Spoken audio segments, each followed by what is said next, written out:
দেশের ফুটবলে বইছে নবজাগরণের হাওয়া। বাংলার ফুটবল এই রেনেসার প্রধান চরিত্র হামজা দেওয়ান চৌধুরী। বলার অপেক্ষা রাখে না ইংল্যান্ড প্রবাসী এই ফুটবলারের জাতীয় দলে যুক্ত হওয়াতে লাল সবুজের শক্তিমত্তা বেড়েছে কয়েক গুণ। তবে প্রশ্ন, এক হামজার প্রভাবেই কি আমূল পরিবর্তন আসবে দেশের ফুটবলে?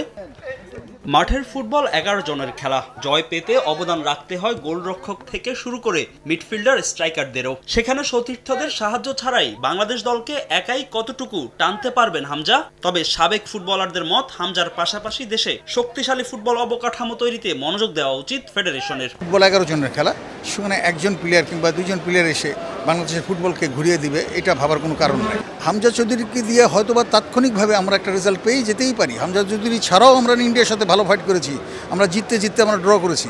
সুতরাং আমি মনে করি হামজা চৌধুরীকে নিয়ে আমরা ইন্ডিয়ার সাথে জিতলাম, তার মানে আমরা এশিয়ান লেভেলে, টপ লেভেলে চলে গেলাম, এটা ভাবার কোনো কারণ নেই। হামজার অবশ্যই বড় একটা প্রভাব আমাদের দেশের ফুটবলে রয়েছে, বা জাতীয় দলের জার্সিতে তাকে পারফর্ম করেই কিন্তু তাকে হামজা চৌধুরীর যে মূল্যায়নটা সেটা কিন্তু তাকে করতে হবে। তো সেই জায়গা থেকে প্রথম ম্যাচ রয়েছে, আরও কিছু ইন্টারন্যাশনাল ম্যাচ তাকে খেলতে হবে এবং দেশের জার্সিতে তাকে আমার কাছে মনে হয় যে সফলতার জায়গা সেটা তৈরি করতে হবে। রাতারাতি উন্নয়ন না হলেও দেশের ফুটবলে হামজার অন্তর্ভুক্তি প্রভাব ফেলবে দীর্ঘমেয়াদী, ভবিষ্যতে যার সুফল ভোগ করবে বাংলাদেশ দল। পরিবর্তনের কথা এই মুহূর্তে বলা যাবে না। হ্যাঁ, পরিবর্তন হবে তখন যখন আপনি 10টা-15টা ম্যাচ খেলবে, যখন বাংলাদেশ র্যাঙ্কিংয়ে আপ হবে, যখন আমরা আমাদের সাকসেস পাবো, সাব ফুটবল চ্যাম্পিয়ন হব, তখন হয়তো আমরা বলতে পারবো যে আমরা হামজার ইনক্লুশনের মাধ্যমে আমরা রেজাল্ট পাচ্ছি। বাট নট শিওর, এখনই এটা আসলে বলার সময় আসেনি। হামজা চৌধুরী কে?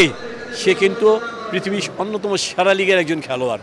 সে আমার দেশের ফুটবলার, সে আমার টিমে খেলবে। তাকে দেখে আমার যে আশেপাশে যে সমস্ত খেলোয়াড়রা থাকবে বাংলাদেশে, তারা কিন্তু উজ্জীবিত হবে। আমাদের হামজা থেকে সাপোর্টটা, প্লেয়িং সাপোর্টটা, মাঠে তাকে সাপোর্ট করা উচিত এবং তার বেস্ট পারফরমেন্সটা আমাদের প্লেয়ারদের সাপোর্ট দিয়ে নেওয়া উচিত। ভারতের বিপক্ষে ম্যাচের আগে বাংলাদেশ দল শক্ত কোনো প্রতিপক্ষের বিপক্ষে খেলেনি প্রস্তুতি ম্যাচ। অন্যদিকে শিলংয়ে একই কন্ডিশনে মালদ্বীপের বিপক্ষে প্রস্তুতি ম্যাচ খেলবে ভারত। তাতেও হামজা জামালদের পিছিয়ে রাখছেন না সাবেক ফুটবলাররা। তাদের প্রত্যাশা, ভারত থেকে জয় নিয়ে ফিরবে লাল সবুজ দল। তারা যদি তাদের প্রপার আর পারফরমেন্স মাঠে করতে পারে, আমার কাছে মনে হয় যে এই ম্যাচে যদি ব্যক্তিগতভাবে আমাকে কোশ্চেন করেন, আমি বলবো যে ইন্ডিয়ার থেকে বাংলাদেশ দল কিছুটা এগিয়ে থাকবে। আগামী 25 মার্চ বহুল প্রত্যাশিত ম্যাচে ভারতের বিপক্ষে মাঠে নামবে বাংলাদেশ ফুটবল দল। ফাহিম ইসলাম, সময় সংবাদ, ঢাকা।